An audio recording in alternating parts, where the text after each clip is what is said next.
Right now, somewhere on Earth, a species is disappearing forever. You will never see it. No one will mourn it.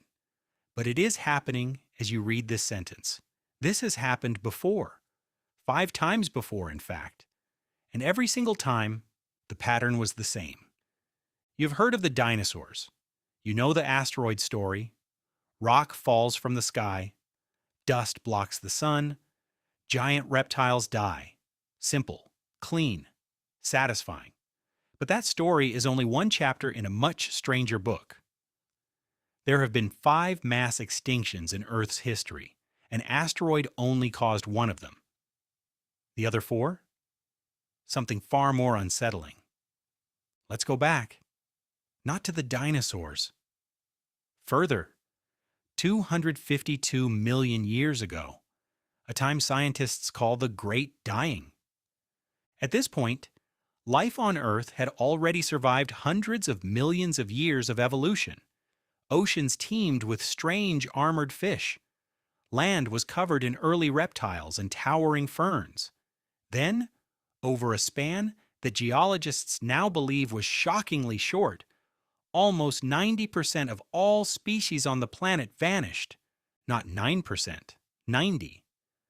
Paleontologist Doug Irwin, who has spent much of his career studying this event, has described it as the closest life on Earth ever came to being erased completely, not from a rock falling from space, from something already here. Massive volcanic eruptions in what is now Siberia poured lava across an area roughly the size of the continental United States. The eruptions didn't just burn the surface. They released enormous quantities of carbon dioxide and methane into the atmosphere. The planet heated up. Fast. Here's where it gets strange. The heat alone didn't kill everything. It was what the heat triggered. Oceans lost their oxygen. Acid levels rose. The chemistry of the sea itself turned hostile to the very life that had shaped it for millions of years. Whole ecosystems that took hundreds of millions of years to build collapsed in what may have been less than 60,000 years. In geological time, that's a blink. 60,000 years sounds long to you. It is nothing to a planet. Now here's the part that should unsettle you. This wasn't a one-time fluke. Paleontologists David Raup and Jack Sepkoski, working through fossil records in the early 1980s, found something researchers still argue about today. Mass extinctions in Earth's history don't appear to be random. They found a rough, recurring rhythm to when life gets wiped out, roughly every 26 million years. Some scientists dispute the exact number, but almost no one disputes the deeper finding underneath it. Extinction is not an anomaly in the story of life. It is a mechanism of it. Think about what that means. Life on this planet doesn't just grow.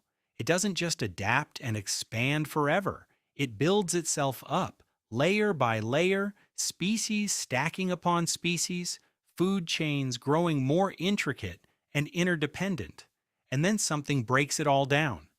Not gently, violently, and from the wreckage, something new crawls out. Why? Because complexity has a cost. The more interconnected an ecosystem becomes, the more fragile it becomes. Remove one species other species depend on, and the whole structure can buckle. Scientists call this a trophic cascade. You don't need to remember the term. Just understand what it means. Pull one thread, and the whole fabric can unravel. This is what happened 66 million years ago when the asteroid struck what is now Mexico. Yes, the impact was catastrophic, but researchers studying the event, including geologist Gerda Keller, have argued the story is messier than the textbook version. Massive volcanic activity in India, the Deccan Traps, was already destabilizing global ecosystems before the asteroid ever hit. The impact may have been the final blow to a world already staggering, not a single cause. A pileup of stress until the system simply gave way. Does that sound familiar yet? Every mass extinction in Earth's history follows a similar shape, not identical causes, but an identical pattern: a slow build of environmental stress, a tipping point most species never see coming, a rapid collapse that outpaces evolution's ability to adapt, and then silence, followed eventually by new life, rising to fill the empty space. Here is the detail almost no one notices. It is never the biggest, strongest, most dominant species that survives best. It is the adaptable ones, the small ones, the generalists that can eat almost anything and live almost anywhere. After the Great Dying, after the asteroid, after every collapse, it was not the dominant giants of the old world that inherited the Earth. It was the creatures nobody had been paying attention to. You are, whether you like it or not, a descendant of exactly that kind of survivor. Small, adaptable mammals that scurried beneath the feet of dinosaurs for 150 million years, waiting, without knowing they were waiting, for their moment. Now bring this back to today. Biologist Anthony Barnosky, who has spent years studying extinction rates in the modern world, has pointed to something striking. Species today are disappearing at a rate far above the natural background rate seen throughout most of Earth's history. Some researchers now refer to this period as a sixth mass extinction, one driven not by asteroids or volcanoes, but by a single species reshaping the planet's chemistry, temperature, and habitats faster than most life can adjust to. That species is you, not you individually, but your species. Humanity has become, in a strange and uncomfortable sense, a geological force, not metaphorically, literally. The way volcanoes once changed the atmosphere over thousands of years, industrial civilization has changed it in a couple of centuries. The pattern that took down 90% of life 252 million years ago, rising temperatures, ocean chemistry shifting, ecosystems destabilizing faster than species can adapt, is not ancient history anymore. It is a live process. Ecologist Paul Ehrlich has compared the loss of species to popping rivets on an airplane wing. You can lose a few rivets and the plane still flies. Lose enough, and there is no warning before the wing simply falls off. The terrifying part is that you cannot always tell in advance which rivet was the one holding everything together. So what do you do with that? Here's the twist most people miss. This isn't a story about doom. It's a story about pattern recognition. Every extinction event in Earth's history contains a hidden signature. Complexity increases, stress accumulates quietly, then a threshold gets crossed and collapse happens fast. Once you know that pattern exists, you start seeing it everywhere.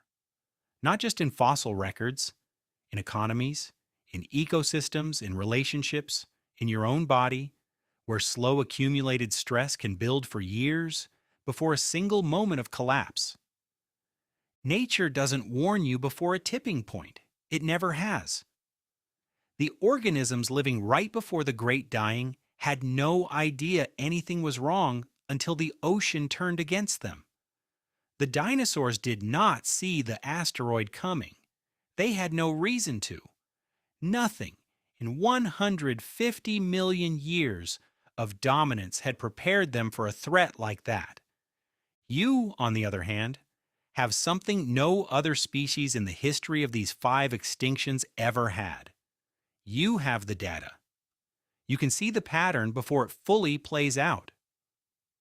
Scientists can measure ocean acidity in real time. They can track species loss year by year. They can model tipping points before they arrive instead of discovering them in the fossil record millions of years later. That is not a small advantage. That may be the entire point of this story. Every previous mass extinction happened to life. This one is, for the first time in 4 billion years, something a species can potentially see coming and choose to respond to. Not guaranteed, not promised, but possible, and only possible, because of the very thing that makes humans strange among all the creatures that have ever lived: the ability to look backward across hundreds of millions of years and recognize a pattern before it finishes writing itself.